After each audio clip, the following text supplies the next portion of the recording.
So welcome to the weekly Vicinanza Studios and Gallery video blog. And today we're interviewing local talent, Charles, please say it. Gulbrandsen. Gulbrandsen? Mm-hmm. Okay, not too bad. And we met because you live in the village and I live in the village. And we're both members of Brush and Pencil. We are. Though your talent, and of course I'm going to put this on videotape, far outweighs just about everybody in Brush and Pencil. Yeah, your work is really just extraordinary. It's so otherworldly. And I'm glad that we're going to take the time to talk about your life as a painter, what you do, and the fact that you have a show coming up in the gallery in May and June. Mm-hmm. I'm so thrilled that you're going to be. It's going to be fun showing them. Yeah. So let's start out with: have you always been a painter? Yes, I think that's fair to say. I started getting in trouble at an early age, painting everything in sight within my mother's home, and it got to the point where they finally put the furniture in my room together in the center to expose the walls, and then they would paper the walls and change it seasonally. But I grew up in my own studio, so they were like, just go ahead. That's amazing. But don't ever do that to my living room again. But nevertheless, I kind of grew up in my own studio that way. Do you have any of that work from when you were a child? No, my parents did hang on to quite a bit of it, though, and even they retired and lived well into their 90s and still had, these old rolls of stuff. But, were they aware that you had become quite the accomplished artist? They were, and they were very supportive. Nice. Which is of course means a lot. And so it was nice that my grandfather was a painter as well. So my dad grew up in a painter's studio, so he knew what I was up against. But, like most fathers, issuing practical advice, he said, well, why don't you become a successful attorney for the first 25 years so you can become a happy artist for the second 25? Which is practical, sage advice. And being 19 years old, of course, I didn't take it. What you did. No, of course not. But so you went to art college? I did. I went to Cooper Union in New York. Got a scholarship to study there, and then lived in Manhattan. During my senior show, I was approached by a gentleman who offered me a job. And it turned out that he was in charge of one of the oldest restoration firms in New York. And I worked for them for the better part of a decade after that day. And went on to paint murals on my own, as my grandfather had. And so it was nice. I was able to always be involved in the arts, whether it was through restoration or doing commission pieces. But of course you have to pay the bills. So I wasn't able to follow my bliss, as they say, until my daughters graduated from school. And at that point, it was time for me to rediscover the sound of my own voice. Okay. And so you worked in the industry, not really as an independent artist. Well, I was, yes, but I was, commissioned, to do figurative painting, traditional pieces. But having done all that restoration work, technically you have to be something of a chameleon, because you have to be able to deconstruct an image and be able to build it back up from the ground up. Yeah, whatever style it is. And whatever it is. And technically it forced me to learn things I would never have explored on my own. So in many ways, I couldn't have created the paintings that I'm painting now in my 20s. I didn't know enough. My eyes and hands needed time to grow. Nice. So a couple questions about your current work. So you do things on a grand scale. And now, is that because of your mural painting, or what is driving you to do these paintings on such a large scale? For me, it's just comfort. It's just I'm physically comfortable in that scale. In fact, the larger the pieces, the happier I am generally. It's just because it's a much more physical enterprise. Just the act of, painting something that's greater than the arc of your body forces you to dance around a bit. Nice. And it's a much more spontaneous exchange rather than sitting in a chair stationary where my movements are pretty constrained.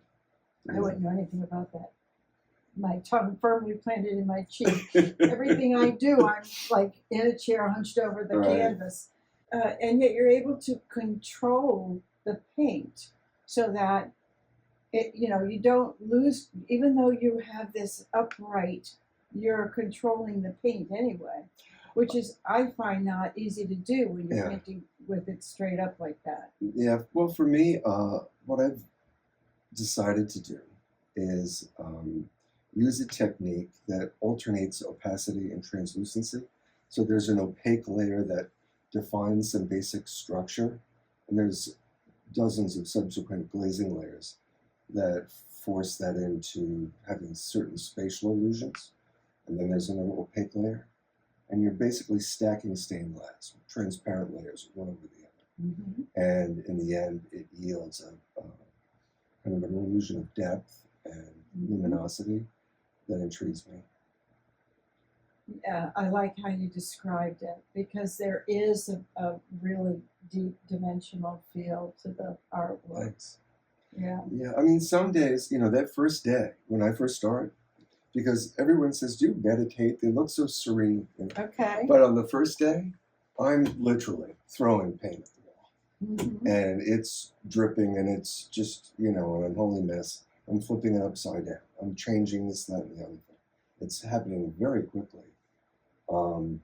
And some days, you'll see I'll leave evidence of that first day. Mm-hmm. And sometimes only traces of it are left. But that it's born from chance is important to me. I do no preliminary drawings. I do no preliminary sketches. It happens in the moment in a completely spontaneous way. Nice. So how long did it take you to do this piece? Well, it's interesting. As you can tell from my studio, I have multiple pieces happening at once. So it's sometimes hard to tell because I'll go 2 hours. But I would say it's a better part of 4 weeks. That's all? Uh-huh. That's amazing, I think. Yeah, better part of 4 weeks for this 36 by 36 size. Basically. Wow. When they get, really big like the pair on the wall behind you, that's a whole different animal. Well, we'll walk around your studio afterwards and take a look at a few of these. So how many paintings are you churning out in a month? Well, again, it's difficult to say because, I'm working multiple pieces at once. Mm-hmm. So I really don't measure it that way. If I have a show coming up, I know I've got to get X, Y, and Z done by a certain date. And as I think most people will agree, nothing focuses the mind quite like a deadline. Like a deadline. Exactly. So it's good for me too. I enjoy that. So is this oil or acrylic? These are all oil on canvas. Mm-hmm. Yeah. So then with oil, there's a longer drying time. There is, but with the technique that I've used, and I'm using an oil medium that accelerates the drying time drastically. Okay. So that I'm able to work every day. Got it.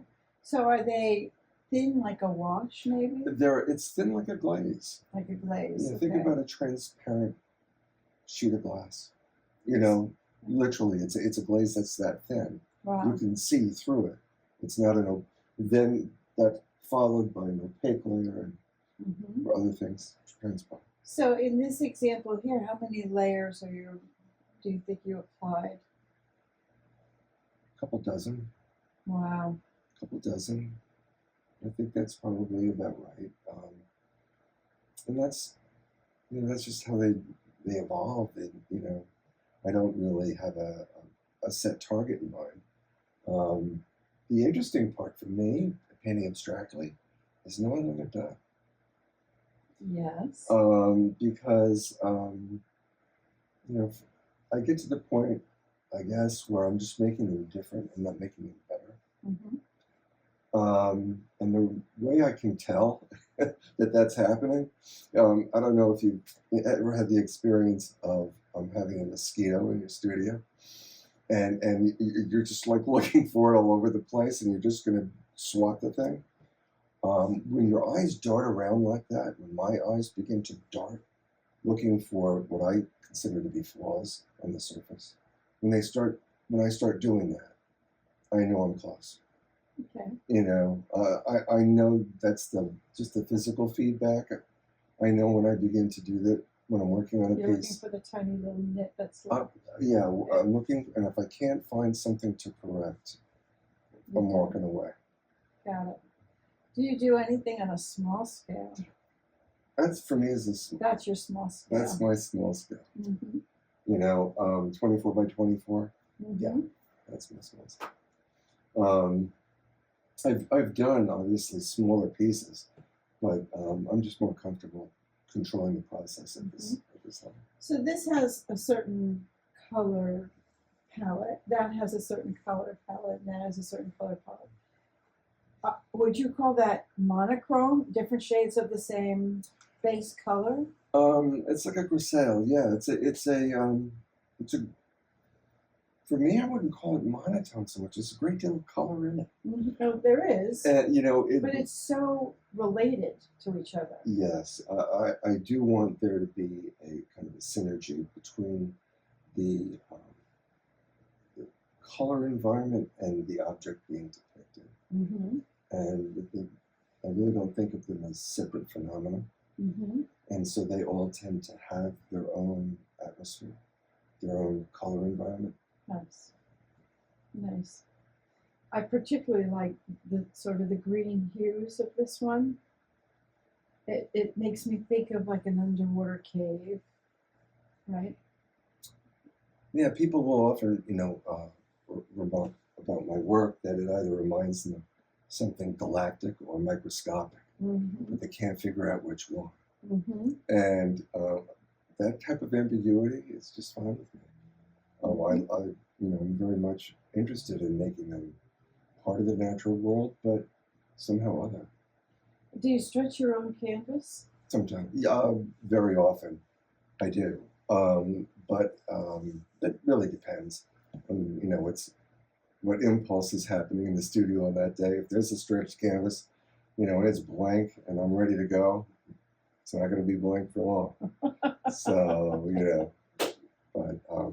but when I do have just canvas stapled to the wall, which is how I prefer to work, because I can really pound that wall. I can really get aggressive with the canvas itself and the marks that I'm making, which is something I can't do when the canvas is give and take, wafting back and forth like that. Right. So it limits what I can do visually. So I prefer to work flat on the wall. So if you're working on a canvas that's stapled to the wall, I would love to see how you do that. Uh-huh. But then you have to stretch it. Do you have any risk of compromising the painting when you have to stretch the canvas? Well, no. You just, for something that's large, and that's usually when I'm doing it, is, when it's something that's pretty large, I do need two people. Mm-hmm. I do need an assist to lay it just so I can begin to stretch. And because it's a gallery stretch, a museum stretch, you do so blind, so the image is facing down. And so your markings, your measurements, they have to be very accurate. Got it. But I tell you, I've been doing that for a long time. So it's not a chore, really. Very interesting. Yeah. Well, I look forward we've discussed, and I look forward to taking some classes with you. Oh, yeah. So do you want to talk a minute about the fact that you do one-on-one tutoring? Absolutely. For people who are interested in learning about oil painting in a non-traditional way, I would love to be able to offer my services to you. And by all means, stop on by. My door's always open. I'm always painting, pretty much. Mm-hmm. So, but I feel a one-on-one. How can people get in touch with you? Well, you can find me on Facebook on the Heritage site. Okay. And Charles Gulbrandsen art.org is my website. Okay. And charlesgulbrandsenart@gmail.com is my email. All right, we'll put those things at the end of our video. Sure, contact me any way you like. Okay. Yeah. So can you just take a quick walk around at some of the artwork, and Justin's gonna talk about some of the pieces that are currently in your studio here? Sure, I'd love to. I'm going to start with something, actually, the largest piece that I ever did, which was 5 by 48 feet long, which I just completed about a year ago. And, excuse me, one sec, let me grab it. Well, I can grab you the maquette. These are completed paintings. Each is 5 by 12 feet. And I envisioned having a series of walls that are set up so that one could occupy the center of the painting and experience it from 365 degrees, rather than having a more traditional confrontational you on the wall thing. Are you able to see inside of the... I mean, yes, but the idea afterwards is to go and get individual photos of it and then put them together. I mean, you can get, do your and own then thing, you'll do right? insets. Sure. Okay.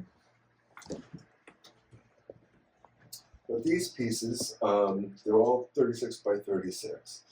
And as I explained earlier, you can see some of that dripping, some of that aggressive, first day shenanigans that happens.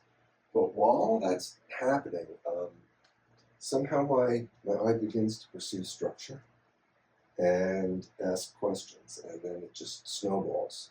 And 6 hours later, we've been somewhere. And that happens literally with every piece I do.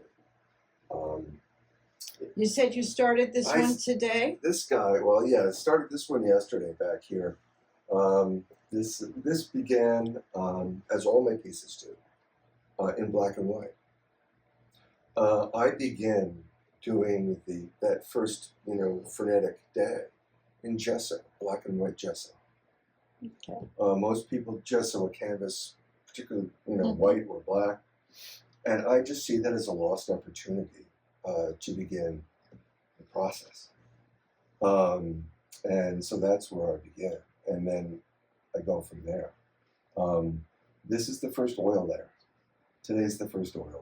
So it's very new, Got it. We'll see where this goes. This is actually going to go ultimately on the back of a painting, very, 48 by 60 like this, called Phase Gate, which is currently at the Slater Museum. And, but it's a large three-dimensional piece. And if you go to my website, you'll see it there. Great, thank you. And what about this interesting piece? This piece is called The Seasons Clear. Oh, excuse me.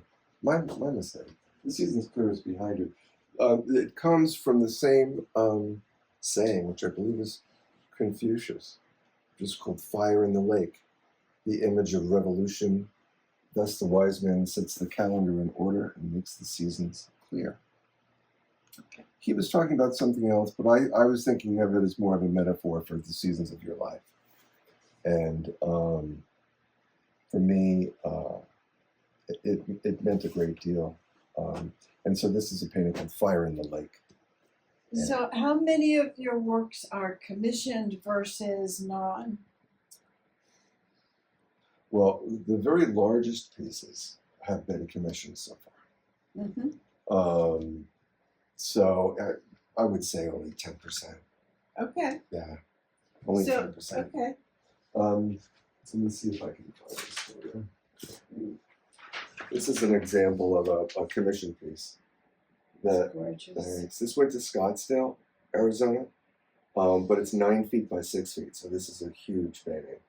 How long did that take you to do? It's funny, I really don't clock out like that. Mm-hmm. I try my best not to think about it that way. Okay. I put in a lot of hours, Mm-hmm. so I try not to torment myself with that information too much. Okay. But nevertheless, one of the interesting parts about doing pieces like this, I had mentioned earlier that things start out black and white. This is the same painting. Really? This is how it starts, and this is where it ends up. That's amazing. So much color in the final version. So this is a painting called Arundel, and it was a joy to do. So it was getting it out there was another issue because of course you have to mail it in a tube and fly out there and stretch it and hang it and all the rest of it. So when you have a commission like that, do they give you some sense of what they want you to do, or they just give you free rein? In this particular case, I had a painting called Rising, very large, 80 by 80, 3 triptych. And I was on the phone with someone in Westchester who was purchasing the piece. And I got a phone call at the exact same time from somebody else in Arizona who wanted to purchase the same painting, the same 60 seconds. It was surreal. And I had to tell one yes and one no. Mm-hmm. And the ones that got the no asked if I would do a commission. And Arundel, this painting, was the result of that. Yeah. So they were pleased. I would be too. Yeah. Nice.